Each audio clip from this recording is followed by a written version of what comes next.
Welcome back to the channel. We are here June 20th, and this is going to be the breakdown for the two-game slate we got going on in the Western Conference Finals and the Game 7 between the Atlanta Hawks and the Philadelphia 76ers. Before we get into that, let's just speak about yesterday's results, okay? I did get some good comments from some guys that did win. Some people stayed away because it was very 50-50 on that. Obviously, I'm a Nets fan. I was riding the Nets. They did not come through. Only if Kevin Durant was 1 inch behind that line, that would have been the game-winning three. That was absolutely crazy. I'm not going to say the better team won. I'm really not. I'm not even going to say good luck to the Bucks. I don't think they'll win it all. I like the Suns, maybe even the Clippers. One of those two teams from the West. And the next best team would be Philly, that has the components all around. They got the big man. They got some outside game. They got Seth Curry killing with the threes. So that would be my next best option. So you call me a hater all you want. It is what it is. I don't really. Giannis that can't shoot free throws is going to win. Really? Okay, we'll see. But on those props, I got the money line on the Brooklyn Nets wrong, but I did get James Harden over 20 points correct. He did that. He should have came through with some more points, and he was 1 assist and 1 rebound away from a triple-double. He had a 22, 9, and 9, so very, very close to that. I had put like a little prop on James Harden triple-double, and I was this close. It was like plus 700. It was this close. But on to next season with the Brooklyn Nets, so let's hop into today's slate. We're going to move on, okay? We're going to move on. All right. Starting with the point guard position. And we got a lot of injuries here. So you have to factor in Chris Paul is out with COVID. You have to factor in, obviously, Kawhi Leonard is going to be out yet again. Also, on the Atlanta side, you have to factor in that there's going to be no Bogdanovich most likely. Let me just double check on that. I don't think we got an update on that. I can check my Discord. I know you guys probably can't see it, but I'm going to check. Let's see. All right. Chris Paul listed out. Cool. Bruno Fernando suspended 1 game. I don't think anyone was going to play him. And I think that was it. I don't see anything. Let me go to Roto World just a second. I'm do this live. Go to Roto World for you guys. We're looking for Bogdanovich. Any update on Bogdanovich? Atlanta's talking about Trae Young. Let me type his name in up here. Hopefully I get the correct one. Which one you going to give me? All right, Atlanta. So we're checking in on him. Trae Young's been having his shoulder issue. He's still currently questionable. So for as of right now, we're going to say that he's going to be out.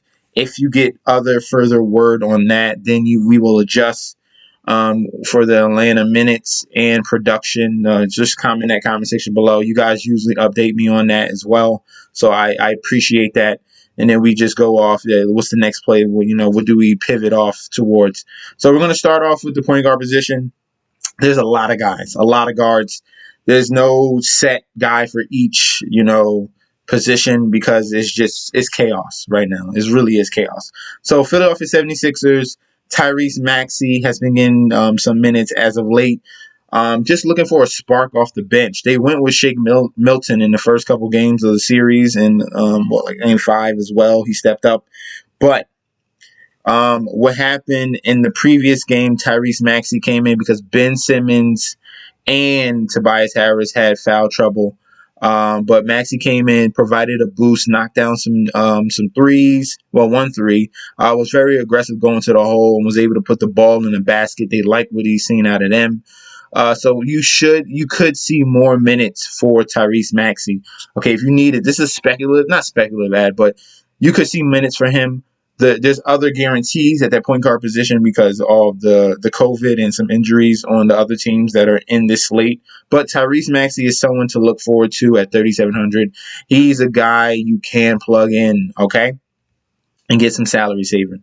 So Another guy that's going to get a boost at the point guard position is going to be Cameron Payne. Now, um, with Chris Paul and health protocols with the COVID, I'm not even supposed to allow to say that. So with the C word, Cameron Payne has stepped in, and now he's going to be the point guard. It's going to be between him and Booker sharing the ball. Obviously, it's going to be more through Booker, but Cameron Payne does get a boost in minutes and production. When he was starting, he had some opportunity. I think it was one game in that LA series, as you see right here, 33 minutes, 6 of 5. No, I think it was the second game, because he came in because Chris Paul was injured a little bit, and he played well. So doesn't matter. The point is, Chris Paul is out. Cameron Payne's production goes up. So you see these two games, 33 minutes and 27 minutes, and a 25-minute spot. So in those three games, when Chris Paul was hampered, he did produce very well, and he's at a new low price at 4K.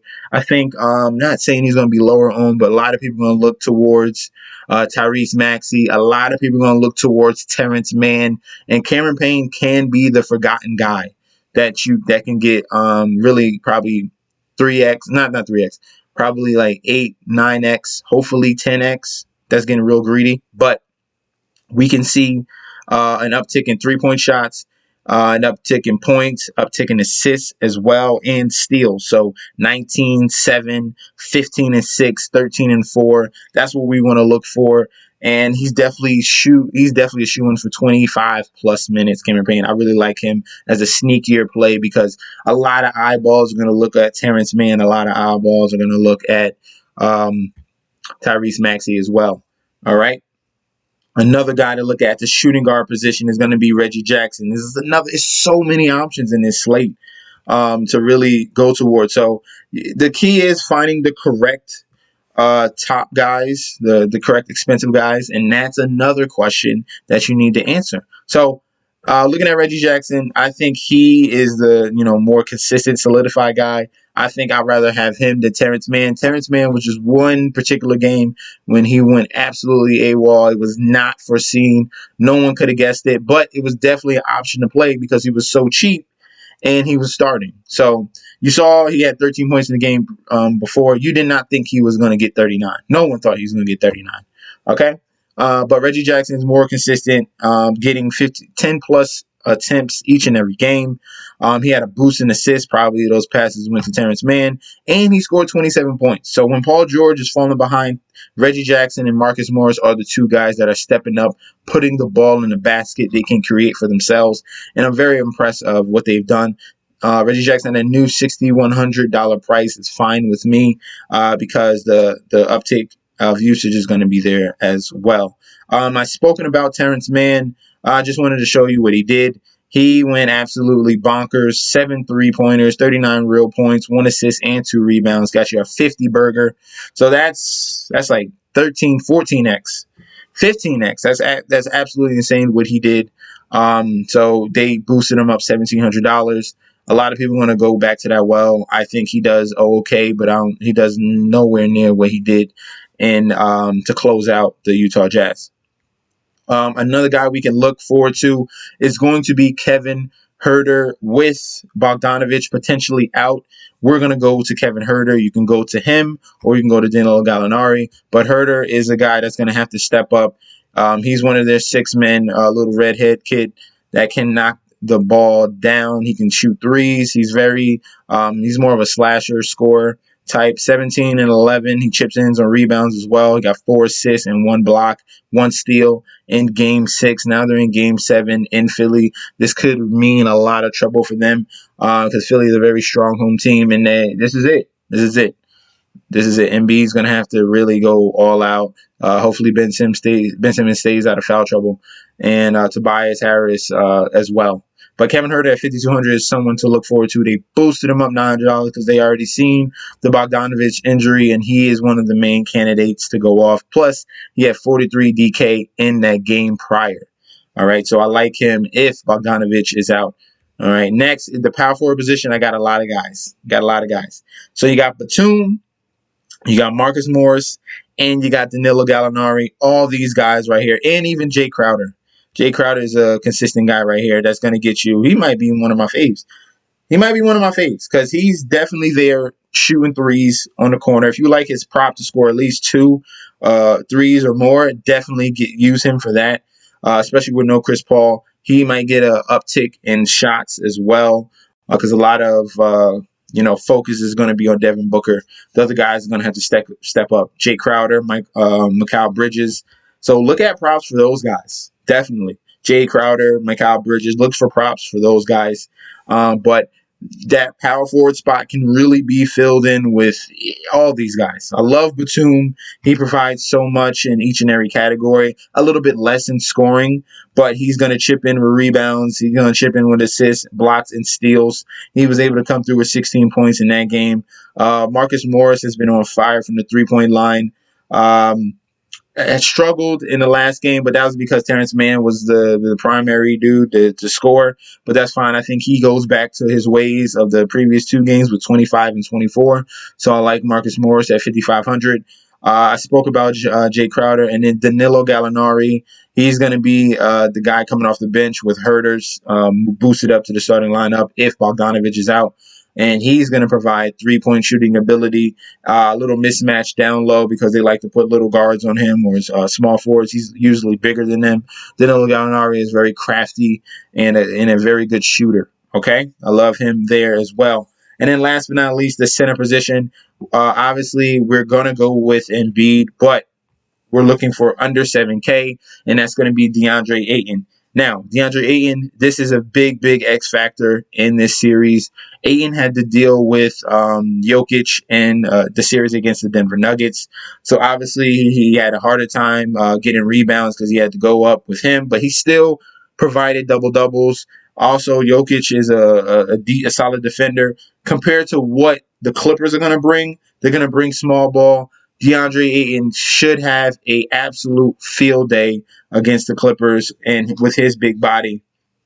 And we should be looking at least 20 points. What he did against the Lakers, because they run sort of a smaller lineup when AD was out, they had to really, really adjust. But it wasn't accounted for. He was not accounted for.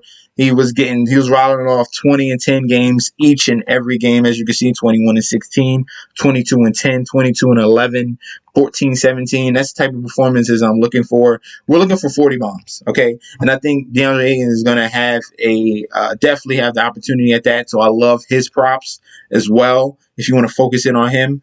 But the small lineup of the Clippers is going to be a big problem going up against the DeAndre Ayton and his size. I really think he does very well in this series. And then they might have to do a little bit of adjustments, putting in Ivica Zubac. I think they have some other guys, but that's going to be a big question for them. Can they out-rebound them? Okay, can they? So we're going to look over on FanDuel for the price adjustments. We got Cameron Payne here at 5K compared to 4K, $1,000 difference. I'm fine with that discrepancy of $1,000 because he is now going to be in the starting position, going to get a ton of minutes and usage. Reggie Jackson is the same price on both sites. I love him at 5,500. Let me just double check on that. No, he's actually cheaper, $600 cheaper. So FanDuel lock for Reggie Jackson, but there's going to be a lot of options at point guard. But I think he does very well because he is that number 2 guy helping Paul George. Okay, Tyrese Maxiell is a punt play at shooting guard.